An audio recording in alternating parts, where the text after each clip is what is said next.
1. Kapag lagi mo siyang nahuhuling nakatitig sa'yo. 2. Kapag panay ang papansin niya sa'yo.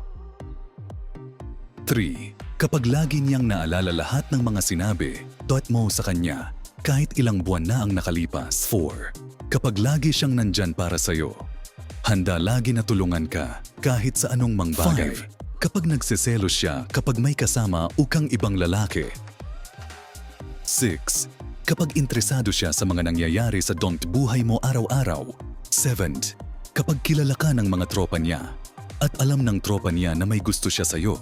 8. Kapag lagi siyang tinutukso ng mga tropa niya sa'yo at lagi siyang natataranta na parang di mapakali kapag nandyan ka.